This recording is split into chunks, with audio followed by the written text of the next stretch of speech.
Hello, Brian. Hello, Stephanie. Hi. Glenn, the live streaming's on already. We are streaming.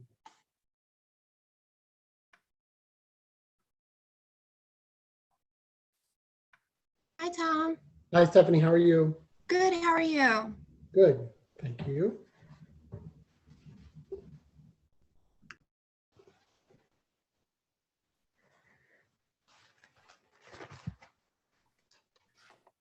We are streaming and the meeting will be starting shortly. Thank you, Alan.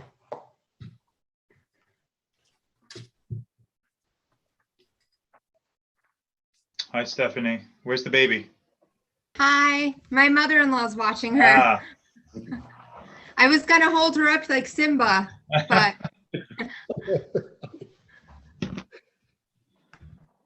hope everything's going well and you're sleeping or trying to sleep.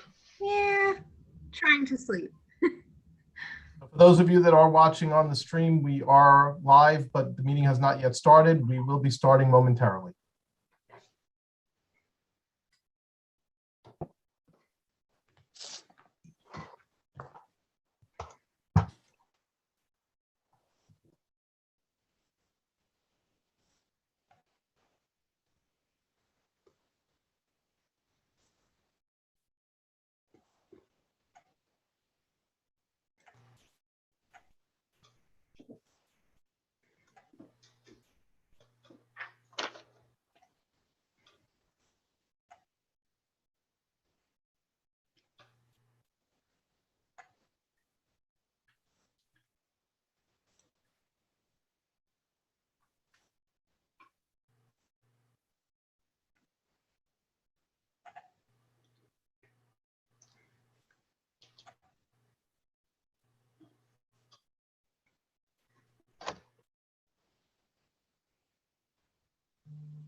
Just waiting on a couple more board members to join us, and then we'll get started.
Okay. Call this meeting to order at 7:07. Please rise for the Pledge of Allegiance. Pledge allegiance to the flag of the United States of America and to the republic for which it stands, one nation, under God, indivisible, with liberty and justice for all. Can I get a motion to approve tonight's agenda? Henry, second Rob. Any questions? Nope. Okay to vote, all in favor? 6-0. Tonight, we have our meeting held virtually due to quarantines on admin and Board of Ed trustee side. For logistical reasons, we hope to be in person for our next meeting. Superintendent's report, Mr. Poole. Thank you. Good evening, everybody. Later this evening, I will be sharing some updated COVID-19 guidance from New York State and some recent COVID-19 information for the district. But let me start with some good news. Congratulations to Shoreham-Wading River High School junior Kristen Tortora, who just won a national art contest and had her artwork published in the December 2021 issue of Teen Ink magazine. So Kristen's a member of the high school arts literary magazine Symbols Club, and she used acrylic inks as her medium to create a colorful creature, and that landed her first place in that national magazine. So congratulations to Kristen for that accomplishment. Additionally, before the break, Shoreham-Wading River High School students and the high school held their first, I'm going to need a few water breaks tonight.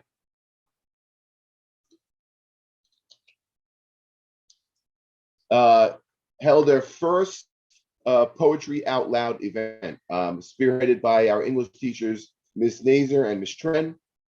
The National Poetry Recitation Contest works to encourage high school students to memorize and recite or perform poetry. Student Emily Sherrill took first place with a recitation of Emily Dickinson's Hope is the Thing with Feathers. Student Katie Spencer recited The Maldive Shark by Herman Melville, and Alex Tomilowitz recited Vain and Careless by Robert Graves. So congratulations to those students for placing first, second, and third. Great new program, and thank you to the teachers for making that happen for our students. Many thanks to our Tri-M Music Honor Society before the holiday break.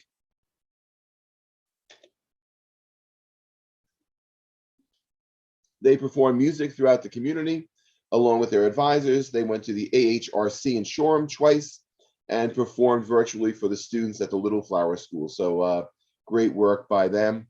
Congratulations out to our varsity cheer team who qualified for the Nationals cheerleading competition in Florida. They'll be held in February. Wish them great success.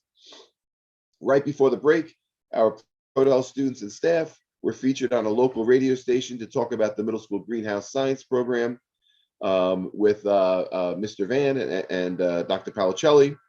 And upcoming at the middle school is our engineers who teach algebra program. And additionally, one more presentation tonight besides mine. There'll be a presentation tonight from Ms. Wallbauer, our humanities director, on our English as a new language program and our new seal of biliteracy program. And that concludes my report. Thank you. Thank you, Mr. Poole. I just wanted to clarify too that if there are any questions from our community, we have questions. Stephanie, can you give us that that email address?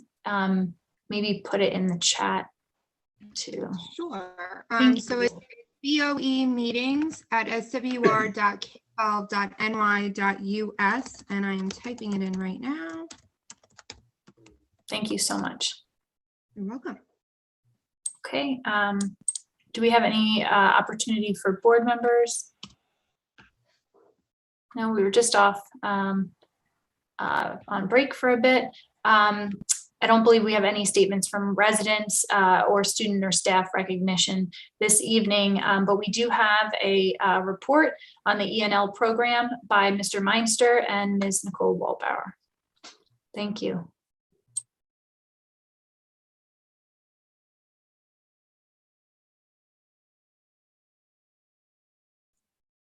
Okay, thank you. Can everybody hear me? Well, I think according to the agenda, the first up is Jerry, you going through guidance? Is there a presentation, COVID guidance? I certainly have a report on COVID. Sorry, we can Nicole. go- It's okay, no problem. And I didn't know if Alan was going to say anything either, so. Oh, I apologize for that. So let me share my screen then.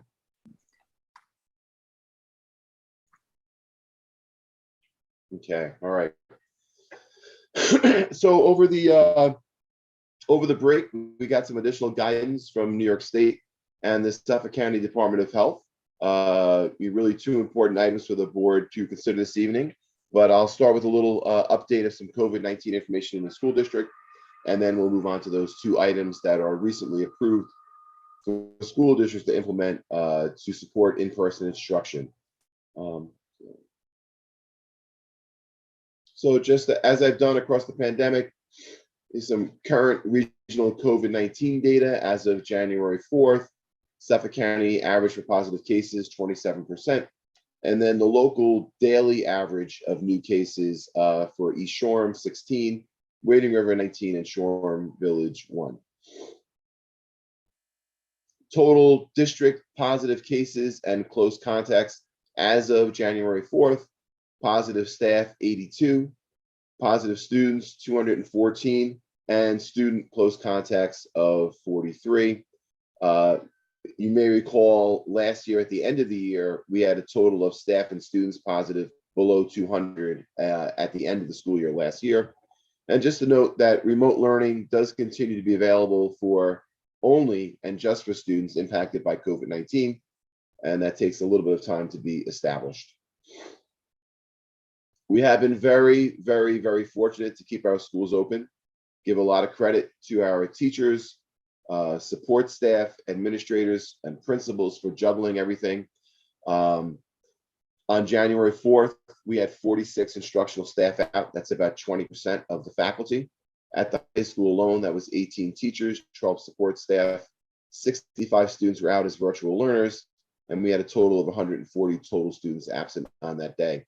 But despite those challenges, we have been all hands on deck, have had to use intervention service providers, special area teachers, administrators at times to provide coverage for periods, classes, to make sure we have safe, supervised environments, and all in an effort to avoid school closures.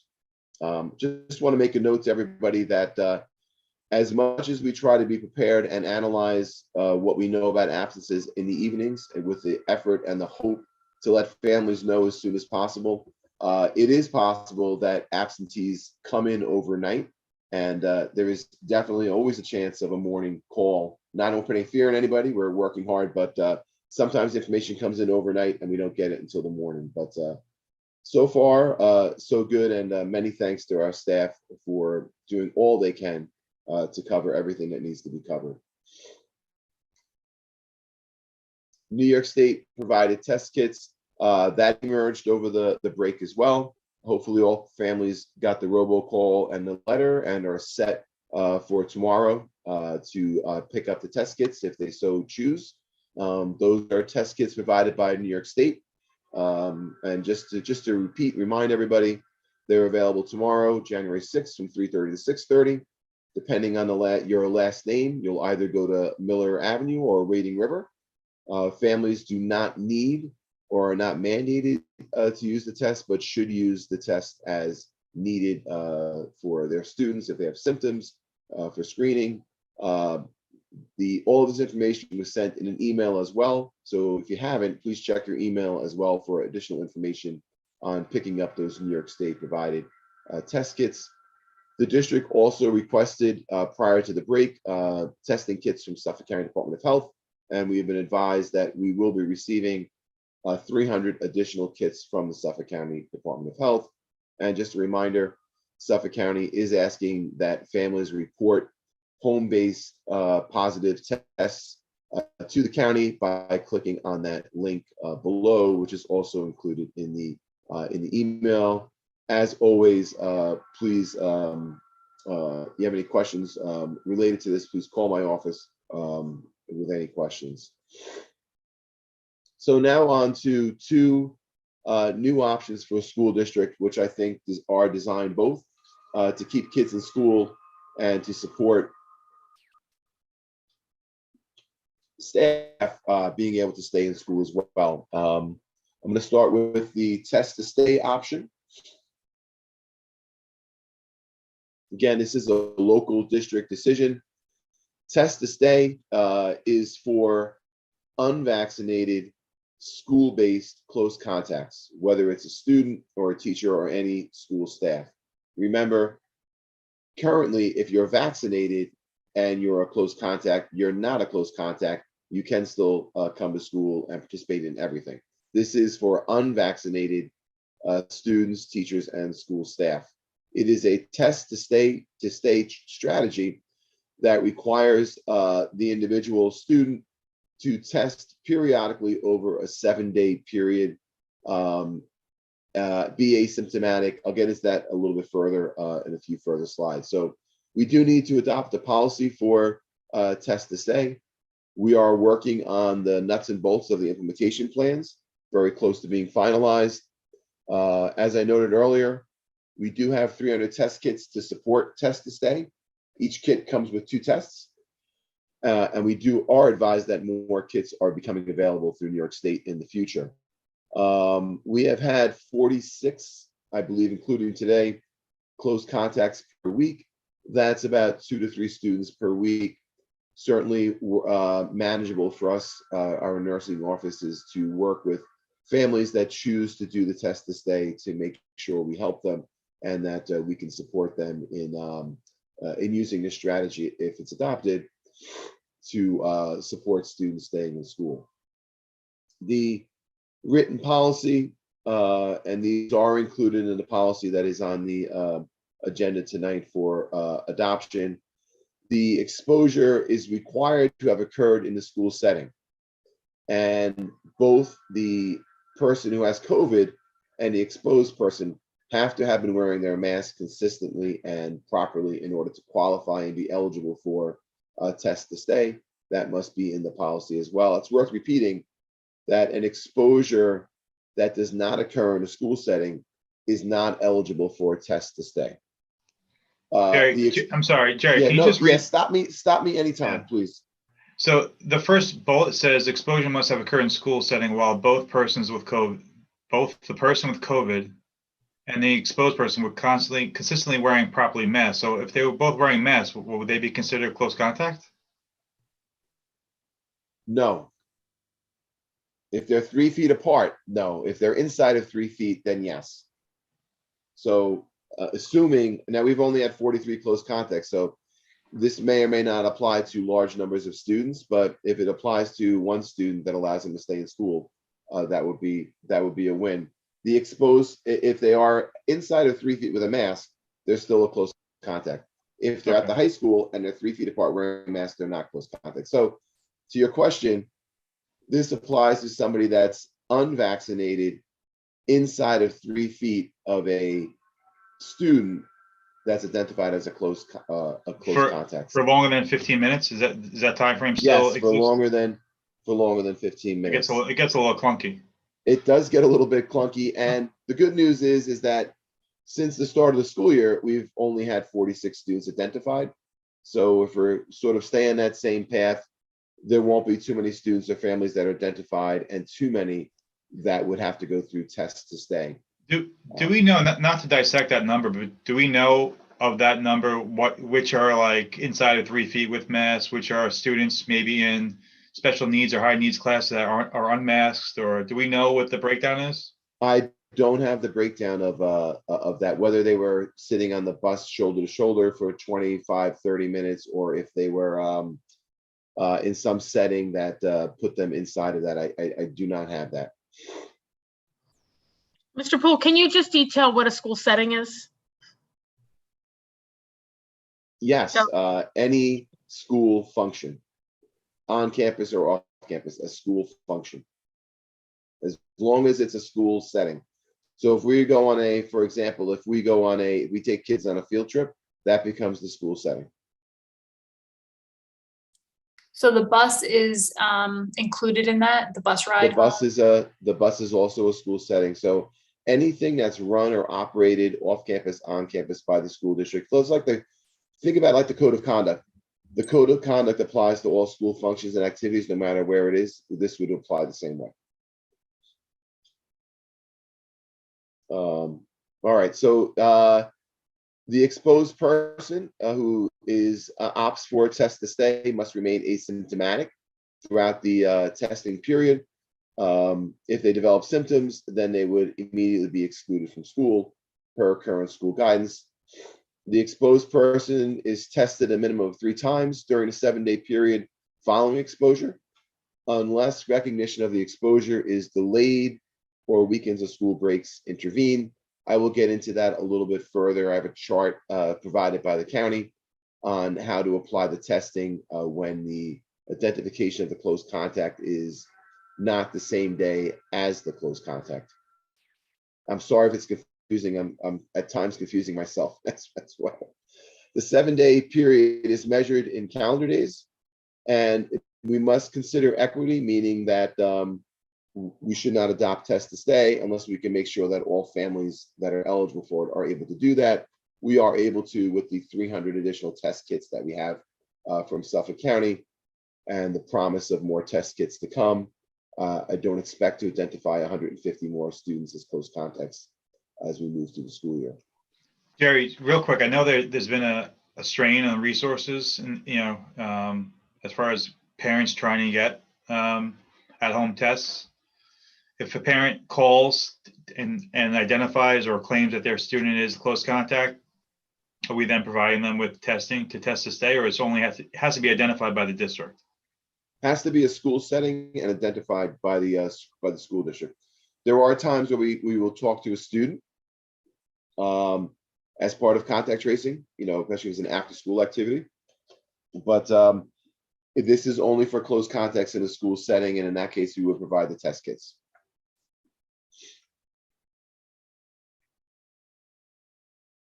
Okay. Clearly, if it's a home-based test kit that is an unmonitored system in the school district, we will accept those home-based test kits. We do have a parent form of consent for participation that attests that they will do the test correctly, and we'll ask parents to send a photo of the test results along with the letter and signed form in order to participate in the program. Tests must be conducted and received before the school day begins. And this is really important. And I'm not gonna say that I understand this requirement and rule, but this is what it is. If the unvaccinated close contact opts to participate in test to stay only allows them to stay during the regular school day. So even if you join and opt in to test to stay, you still are not able to join in on athletics, clubs, arts, performance activities, etc. So it's not for extracurricular program, it's for students to come only to the regular day offerings of the school district. So this is the part, this part of the state requirements is where it gets really confusing, because you can be identified as a close contact in any setting, even outside of the school settings that are extracurricular but run by the school, but you can't go back if you do test negative and participate in those activities. Correct. And I don't have an explanation for that, but you can, at least you can come back and go to science and math and English and social studies. It's not clear to me why that they didn't extend that to extracurricular activities, but the state nor the county have extended that to extracurricular activities. Jerry, when you mentioned earlier that this was up to the board to adopt, which is correct, right? Yes. We don't have to adopt this, but it's written in a way where this is the only way we can adopt it. We can't modify any of these requirements. No. Okay. This is what it must be. I know earlier in the year, we did ask our elected officials for a test to stay option for close contacts, because we do know from last year and this year that close contacts are not coming down. School-based close contacts are not coming down with COVID-19. So as much as this is a bit of a process and not perfect, at least from my mind, the 43 students that we identified as close contacts in the fall would have been able to come at least to regular instruction, even though they, according to this, we're not allowed to let them come back for extracurriculars. So, but And Jerry, just who will police that? Who's going to make sure that Jimmy goes to school and then doesn't show up to his after school activities? we're going to have to work with administration, coaches, and club advisors. And I'll tell you, Mr. Lewis, for the most part, 99.9999% of the time, families, students, it's been a great collaboration to keep people safe and do what we need to do, whether we agree or not with some of the state rules and requirements. We've worked together, so I do expect the same. Jerry, could you briefly just recap the process by which a parent is notified that their child may be a close contact, just for those that may not have experienced that yet? Yeah, that is a direct outreach from the school principal after the investigation at the building level is complete. So they will reach out directly to impacted students and families. Okay, thank you. It's not a blanket call. It's targeted to those individuals. If you are participating in test to stay, those students are allowed to continue to ride the school bus, following all of the existing guidance, including required masking. So now I get to a sample testing schedule. This is provided by Jerry, just one quick question. Yeah. I mean, you mentioned extracurricular activity. What about extra help? You know, I know students some students depend on extra help, especially at the middle school, attending, having the option to go early most days. Is that Extra something that help would is- be excluded? extra help is, from my perspective, is part of their regular school day Okay. Thank you. and not an extracurricular activity. I'm not going to ask anybody that question, Mr. Lewis.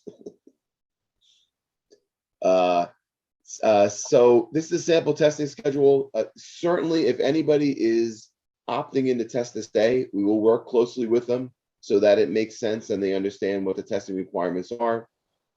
So I will do my best to give a couple of examples here.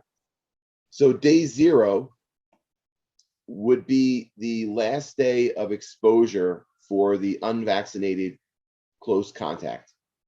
So if you are identified as a close contact on the same day of your last exposure to the positive person, you would be going through a 3-test cycle. You'd be tested on that day 0. You'd be tested again on days 2 or 3, and then you'd have a 3rd test on days 5, 6, or 7.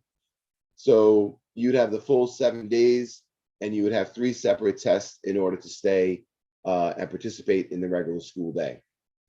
That would be the same thing where if day 0 is your day of exposure, but we don't identify you as a close contact until day 1, then day 1's your first test, and then you would again be subject to 3 tests as part of test to stay. The further away your identification as a close contact gets from your day of last exposure, you do ultimately get to a spot for days 3, 4, and 5, where you only take 2 tests. And if for some reason you are not identified as a close contact until 6 days after your last day of exposure, you would only have 1 test required to stay in school. We've had. I don't know how I did on that. How did I do on that? Well, I was going to ask, we've had low numbers, right? So what's been typical in terms of being identified on this chart? Are we in the typically 2 to 3 day level there? You know what, it does depend a little bit, Mr. Perez, on, so if we know, right, if we know the date, if we're advised the same day that a student tests positive, we generally get that contact tracing done. So it's generally going to be in that 0 to 1, maybe that 2-day period where we're able to advise families that the student was a close contact. We aim for day 0 and generally are in that area day 0, day 1. It does become a priority contact tracing, so we want to get that done as quick as possible to keep everybody safe. Sometimes,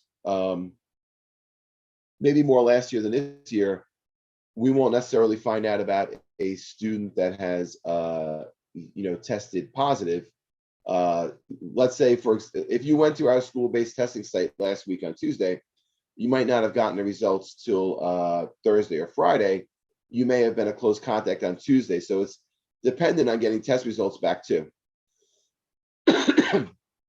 That's definitely part of it. So we are relying on test results coming back quickly.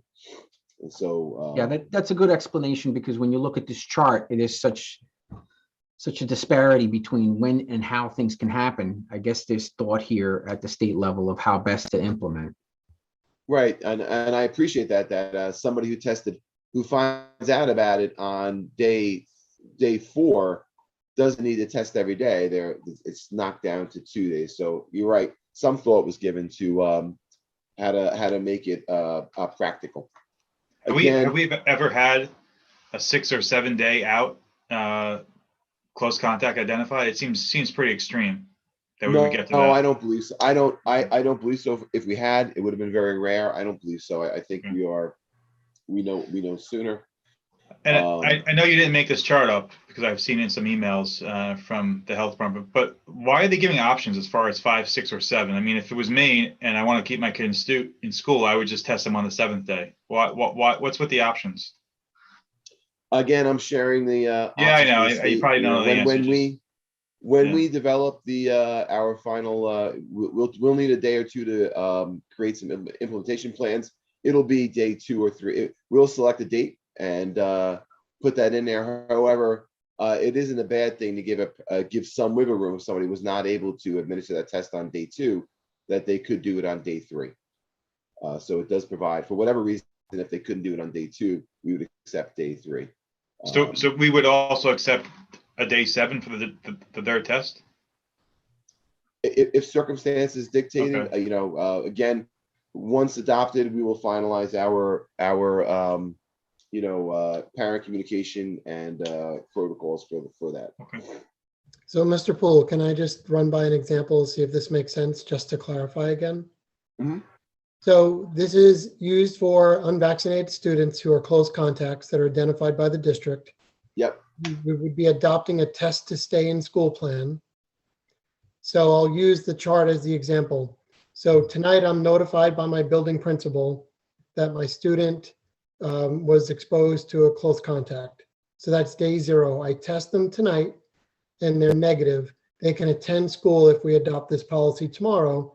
And then the second day of test would happen on day 2 or 3. Is that right? And then the third day would be 5, 6, or 7. Is that right? Yes, okay. That's correct. Okay, thank you. Okay. And again, I know we've only had, I say only, it's not only if you're one of those close contacts that missed school for 10 days, but we've had 43. So I don't expect our numbers to go up. But for the additional students that are identified, this is a good option. Got it. And it reduces the 10 days to allow them to test to stay. And yeah, it goes from, right, you're right. You're right, Mr. Sharon. It goes from 10 days out to 0. Right. At that time. So thank you. So there is a draft policy. It's in the agenda.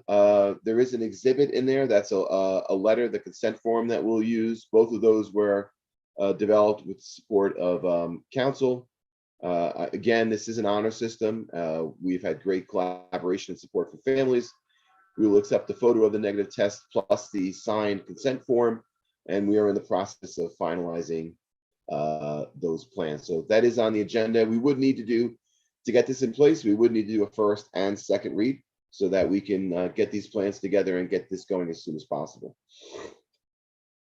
All right, any other questions on test to stay for unvaccinated close contacts in a school setting? All right, I guess that's, again, just to reiterate, that's for unvaccinated students, Yes. right? Yep. Vaccinated or already don't have to isolate and quarantine. So, Mr. Poole, just to be fair, and since this is the policy, so would we have to wait 2 more weeks then for the second reading to adopt it? No, you can waive the second reading and adopt both, adopt it wholly this evening. Okay, good. All right. I just want to see if that's something that we're considering tonight. Thank you. The only Gary.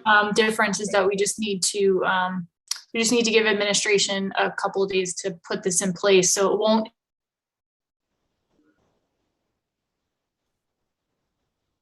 won't be something that's That's right. I think, Ms. Anderson, I think we're losing you a little bit. I apologize. I'm going to try to go off my screen on video and see if that helps. But yeah, my internet is a little spotty right now. I think if I understood you, I understand that the administration needs a few days to finalize, Ms. Anderson, so we're good. I just wanted to understand if we could waive the second reading. Thank you.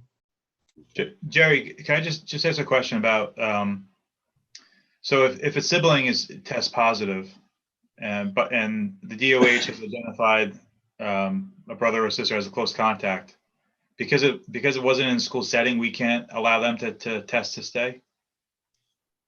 Yes, if let's say they were at a dance class after school at 6 o'clock at night, and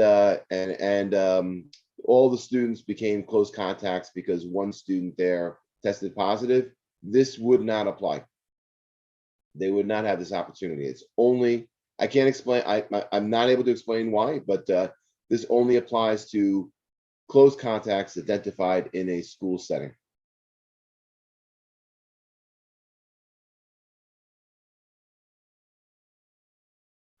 Okay. I mean, it's a great thing to get kids in school. It just seems like it's limited for no reason. Yeah, completely agree. Yeah, it is great. It's going to help. It's going to help more students stay in school and not be quarantined. But it's definitely limited. All right. So the next option. So this is a policy. This is on the agenda for board approval. This one I just need consent from the board, and so I'll ask for that at the end. This is a shortened quarantines for essential workers. Essential school-based staff have been identified as essential workers by the state. It is allowing, now this is different. This is not close contacts. This is if you've tested positive for COVID. So you test positive for COVID, and this would allow a school-based employee to return after 5 days of isolation to the workplace under a very specific set of circumstances. So that those circumstances would be that the individual is asymptomatic, the individual is fully vaccinated, they have had, or if they've had mild symptoms, when they return to work, they have not had a fever for at least 72 hours without fever-reducing medication.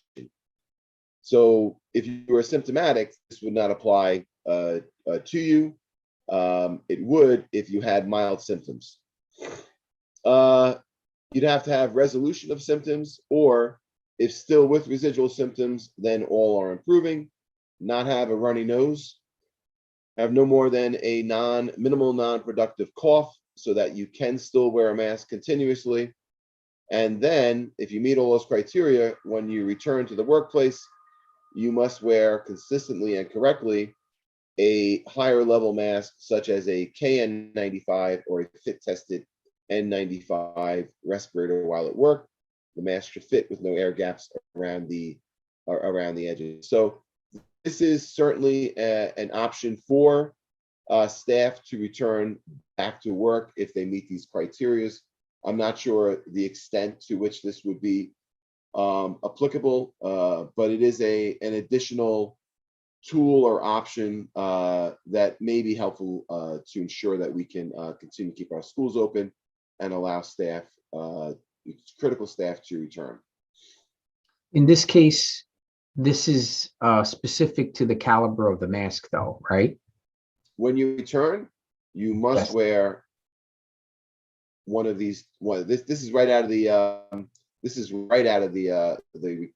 regulations or the guidance document. You must wear a well-fitting mask, a higher level mask. Yes, it's KN95 or a fit tested.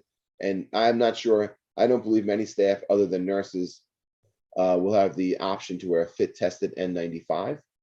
That's a whole process to do that. And but they'd have to, likely a teacher or somebody else would have to wear a KN95.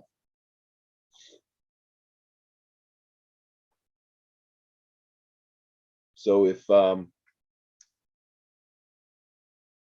let me stop there. I think this is an option we should move forward, or I have consent from the board to put this into place if possible and as necessary and as staff opts in. Mhm. Okay. All So right. just to clarify, this is optional for staff. This is optional for staff, and okay. as the test to stay is optional for staff and students, this is optional for staff as well. Okay. Jerry, just to clarify again, I know we keep repeating ourselves, but I know there's some confusion. If a sibling is positive or if a student's positive and their sibling is vaccinated, they don't have to quarantine, they can come to school. They don't need a test to stay, nothing, right? According to Suffolk County, New York State Department Okay. of Health, and we all know if you're vaccinated, you're not a close contact. So yes. Okay, all right.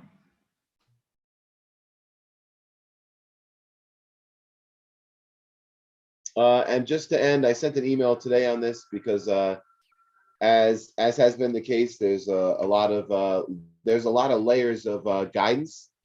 So I did receive some information on September 30th about how the state and county on the CDC's recent change from a 10-day quarantine to a 5-day quarantine. And as of today, it is still 10 days in Suffolk County and New York State.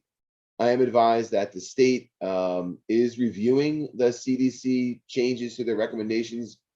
But as of now, I have no new information. I am promised that as soon as they have a decision, they would keep us informed. And if I do find out about that, I will certainly keep the board and community, make them aware of the change. But right now, it does remain 10 days, except if you are an essential worker and follow these protocols, then it could be 5 days.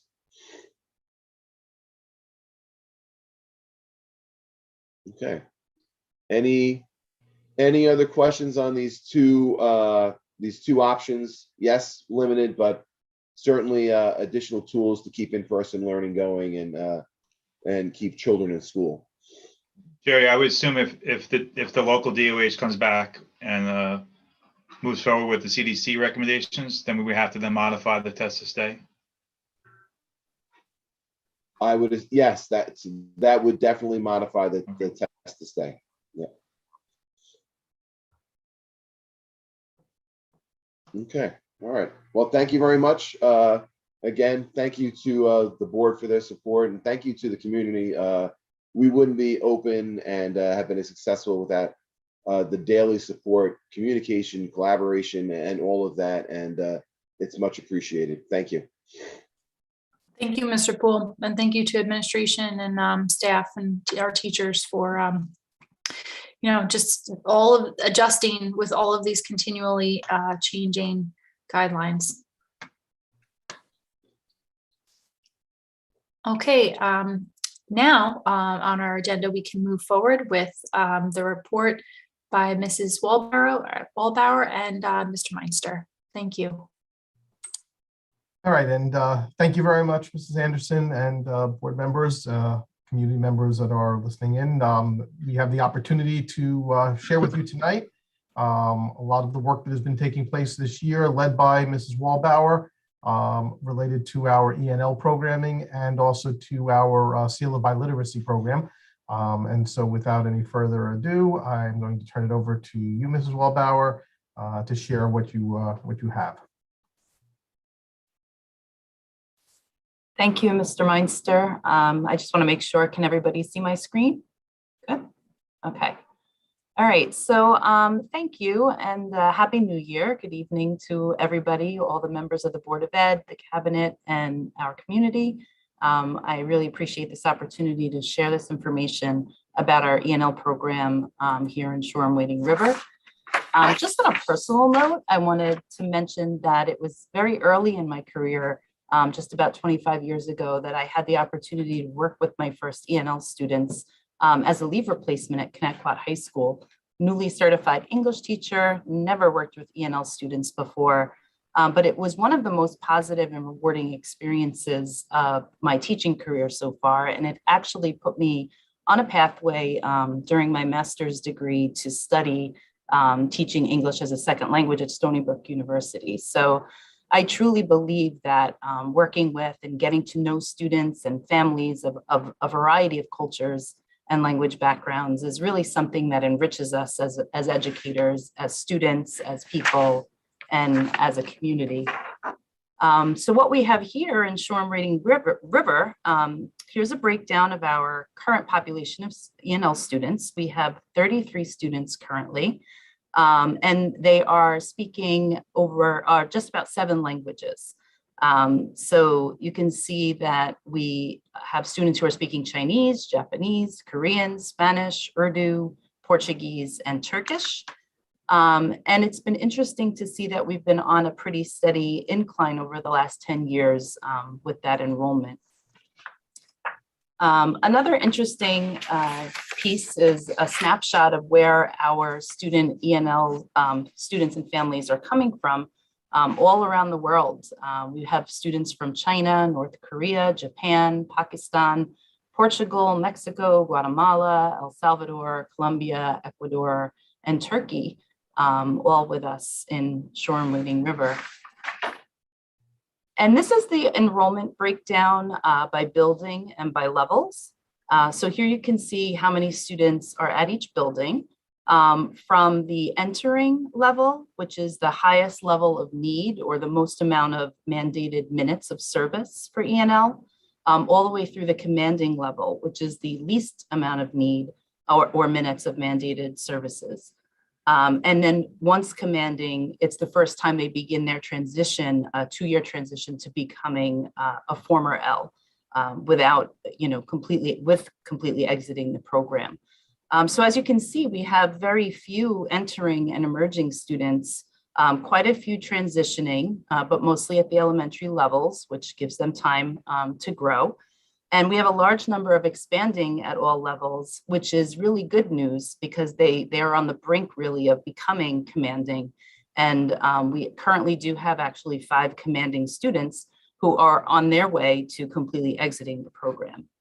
And you'll see in the upcoming slides that our data shows that our Ls have been, pretty consistently growing over time, thanks to the combined efforts of our teachers, our co-teachers, administration, and the program as a whole.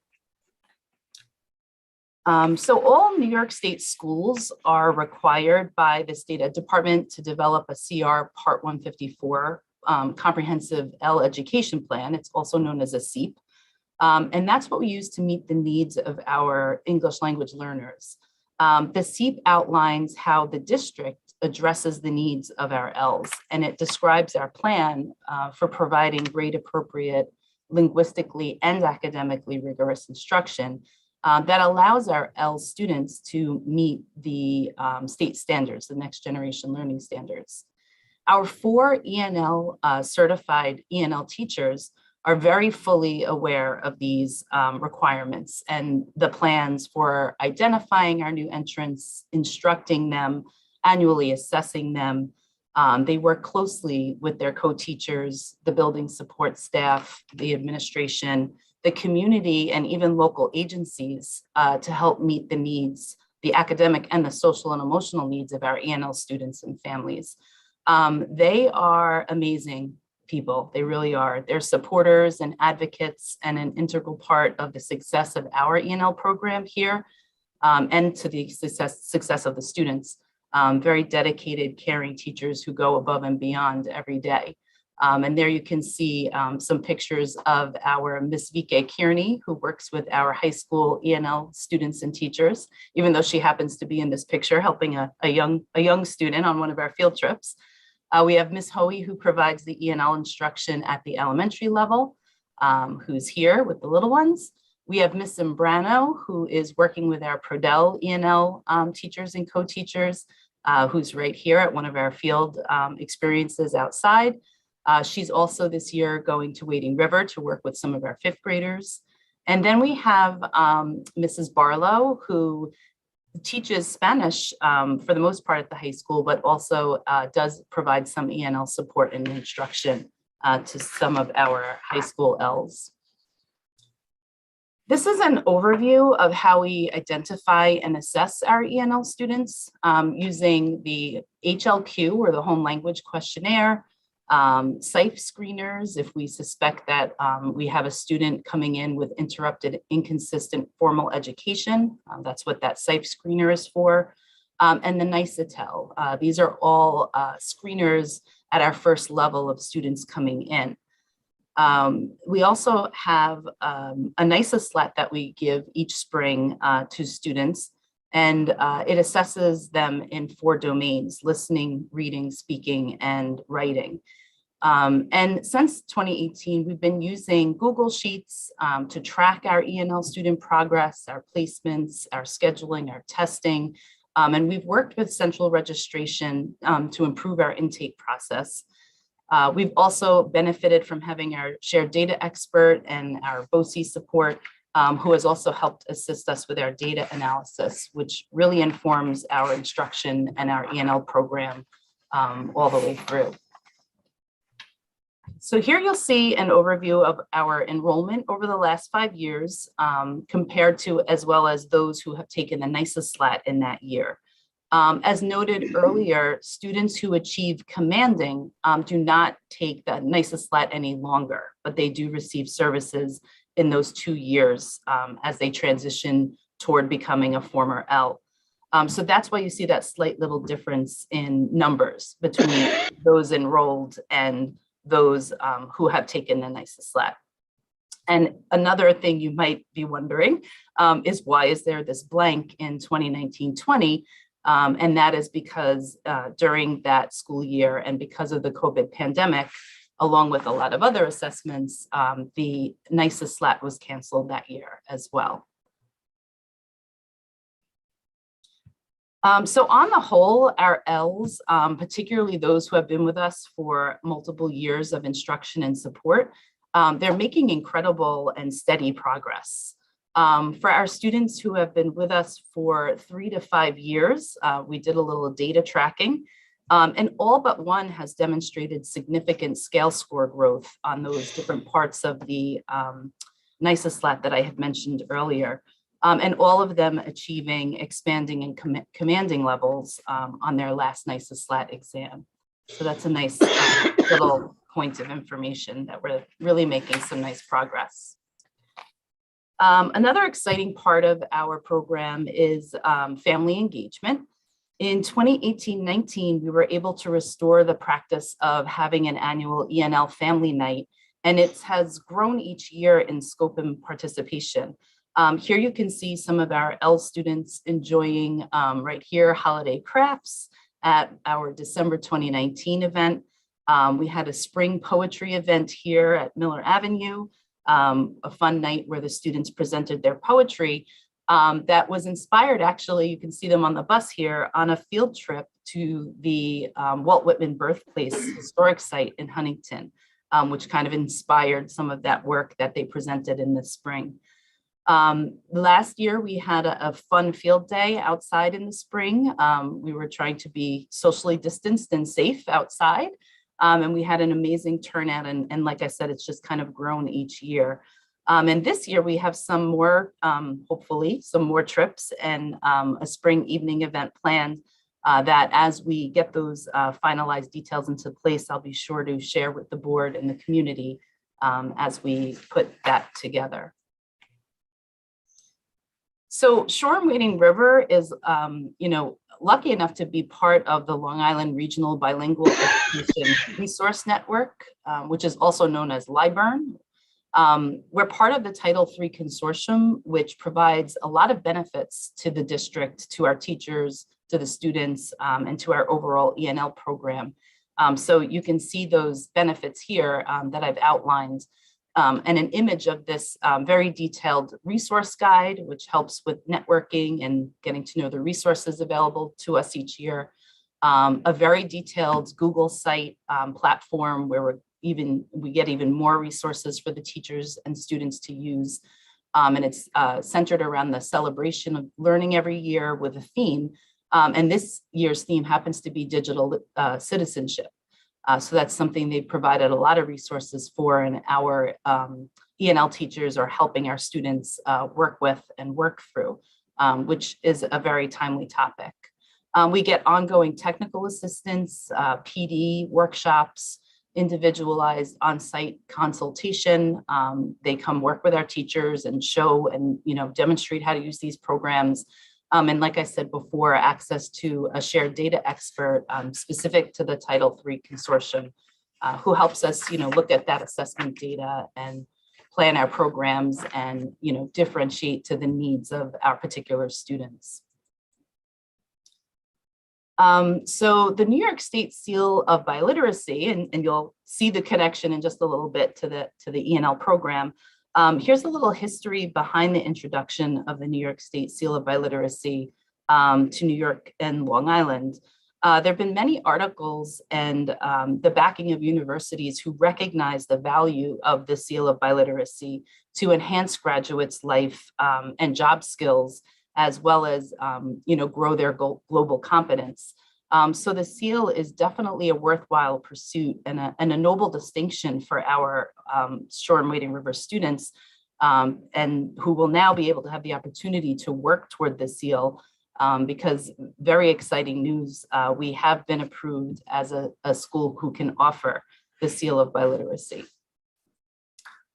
And just so you understand, one of the goals of the New York State Office of Bilingual Education and World Languages in establishing the New York State Seal of Biliteracy program was to really give ENL students a pathway for bilingual extinction.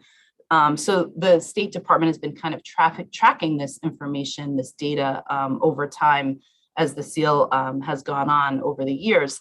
So here's the 2019-20 data. And as you can see, it is a little more of a challenge for our L students in New York to reach the Seal of Biliteracy, but it's certainly possible and definitely a reachable goal. And the reason why, oops, I don't know how that happened. I apologize. The reason why I tell you that is because since establishing our committee and working together this year to establish and implement the Seal of Biliteracy in our school district, we've had a number of students, 8 seniors currently, who are eligible and interested in pursuing the seal. And very exciting that one of those seniors actually is one of our ENL students who's actually on a pathway to earning the seal. And as you can see by this screen, there are definitely a lot of positive contributions to the district that this program can bring about, such as encouraging and recognizing the value of language diversity, and encouraging students to continue their study of upper level languages, helping them prepare for career and college and develop 21st century skills. So, this is, again, really a wonderful thing for our district, for all of our students, and for our ENL students as well. So we're looking forward, of course, to enhancing our ENL program always, and even more so recently with some of the additional grant funding that we've received through the CARES pandemic relief. We anticipate starting up an ENL after school extension program for each building, where the teachers are going to be providing further academic support and the opportunity for even more additional conversation and language acquisition for our Ls. There are also plans in the future to start up a language buddy club at Miller Avenue and Wading River, and a summer ENL summer program for our Ls.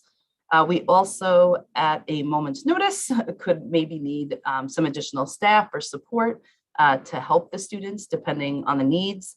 And so any new, or maybe even any new entrants that we receive. So with that funding, we're prepared for those instances as well. And so that's really the overview of the ENL program and the addition of the Seal of Biliteracy to the district. I appreciate your time tonight, and I'm happy to answer any questions that you might have or to provide any additional information at this point. Thanks, Ms. Waldbauer. Can you go back to the Seal of Biliteracy again? I know that it's been sent out to the district, to parents, what the qualifications are. Can you explain what the qualifications are for a student to qualify? Sure. It's actually a multiple step process. What the students have to do is prove high academic excellence in both English and another language. So that could be a language that they're studying or their home language in the case of our Ls. The students have sort of different options and pathways to earn points. So they can earn 3 points for English to demonstrate a high proficiency in English, and they have to earn 3 points in the other language. And in order to do that, there's different ways that they can earn their points. So we have very strict guidance from the State Ed Department. There's a document that was sent out to the community and that we're following, with the students and the guidance department to kind of guide the students who are interested and who seem to be eligible and on the pathway to earning those points. Do you want to know how they can earn their points? Yeah, there's a lot of details to it, and it's. Well, I won't drive you crazy. So ultimately, there's some qualifications.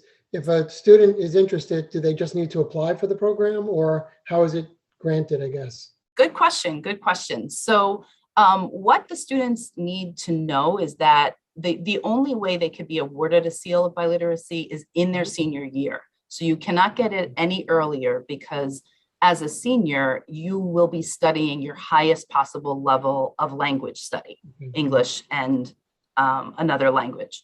So students, as they enter into high school, freshmen, sophomores, juniors, they should be aware that if they continue on to advanced language study and keep their grades up, if they're earning, I believe it's an 85 or better in their English classes, in their world language classes, if they pass their English Regents exams with an 85 or better, or our Ls a 75 or better, if they, if they're interested in doing a project in English, and they have to do a project in world languages, because that's the only way that they're able to earn their third point, their full points in the world languages. Again, each student has a little bit of a unique pathway or could be achieving things a little differently. Some of our students could earn a point for being an advanced placement language or literature student. And so they earn points on the English side for passing an AP assessment with a 3 or better. So, but not all students take AP, but yet they still have the option to do an English project and have an 85 or better in their course, and they can earn their 3 points. So it's kind of a unique program where it's unique to have, to each student, and they can achieve their points through different ways. And it's up to us as the guidance department, as the, as the teachers, the English teachers and the world language teachers are aware and have been part of this process. So we've been trying to kind of guide the students as they come into the high school as 9th graders and make their decisions moving forward with their language studies. Yeah, thank you. You're welcome. Any other questions? I just want to thank you on behalf of the board for all of the work that you put in, that this update reflects the rich work for our ENL population. It's exciting to hear about the club that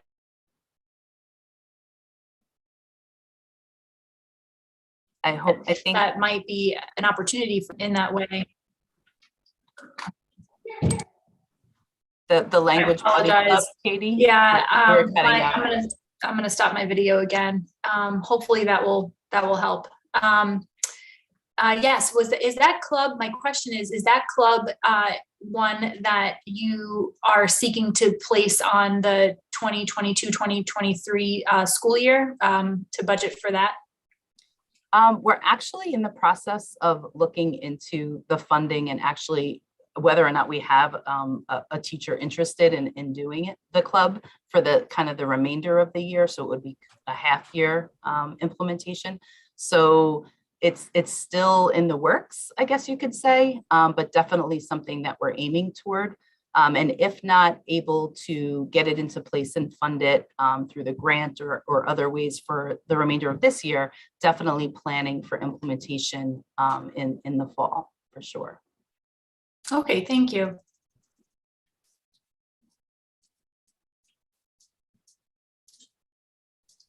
Thank you. This is exciting work for our students. Thank you for your efforts. Thank you. Like I said, I appreciate the opportunity to talk about all of the great work that the teachers are doing and the kids are achieving. So thank you. Okay, thank you. Now, is everybody able to hear me, or should I ask Rob to take over for this? Yeah, We okay. can hear you. Okay, great.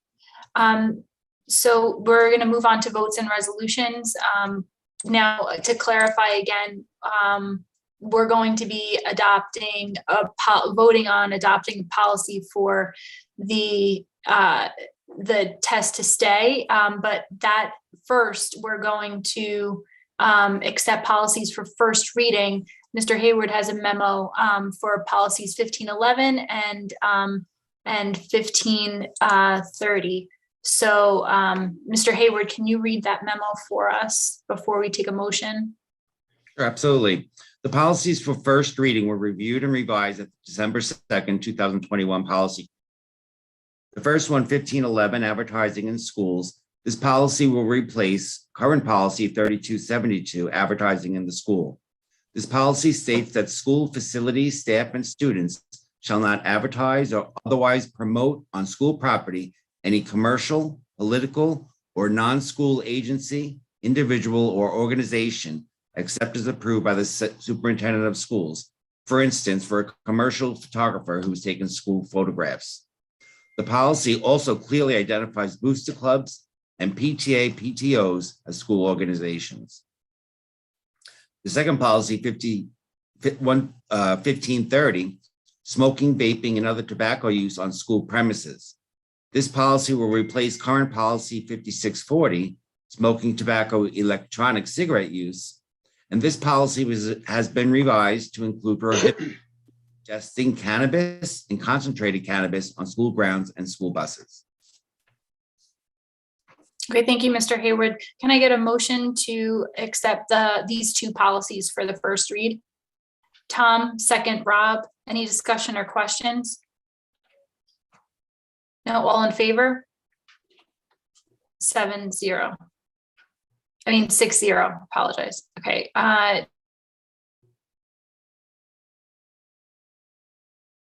Number 12, 1300, 1420, 1420E, and 1420R. Is there a separate memo for this one, Mr. Haywood? Katie, quick question. Do we have to accept 151.1 test to stay for first reading? We have to accept that for the first and second. When are we doing that? Are we doing it now with the other firsts, and then again with the seconds, or just on its own? I think we're going to do that one on. I have it separately on its own. But so let's accept the policies for the second reading. We had that memo read last week. Does any board member want that read again, that memo, or are we good to adopt those for the second read? We're okay? All right, can I get a motion to adopt these policies for a second reading? Henry, second Megan. Any discussion or questions? No. Okay, all in favor? Okay, 6-0. Can I get a motion to accept the policies for both first and second reading for test to stay? Can I get a motion? Rob? Second Henry? Any discussion or questions? Okay to vote? All in favor? 6-0. Okay, thank you. We have one business, excuse me, one business and operations resolution, 2021, 2022. 127. Can I get a motion for approval of this resolution? Rob, second. Henry, any discussion or questions?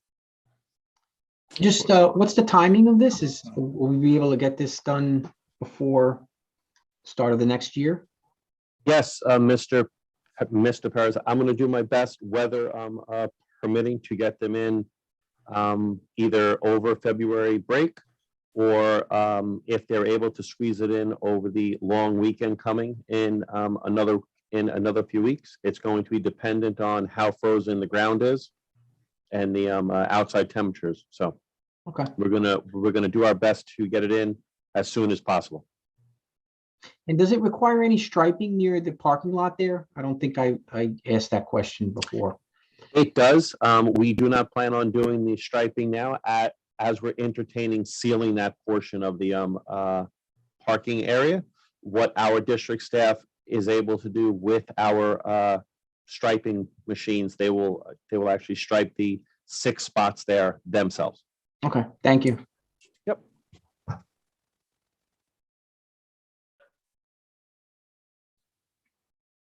Any further questions? Okay, can I get a vote? All in favor? Okay, 6-0. Can I get a motion to approve the personnel agenda? Tom, second Megan. Any discussion or questions? All in favor? 6-0. Okay. Now, can you let me know, Mr. Hayward or Mrs. Mahoney, do we have any emails from residents in that Board of Ed email? I haven't had any come through. Okay. Brian. I have done. Nothing? No, okay. Okay, can I get a motion to adjourn the meeting? Rob, second Tom. All in favor? 6-0 at 8:16.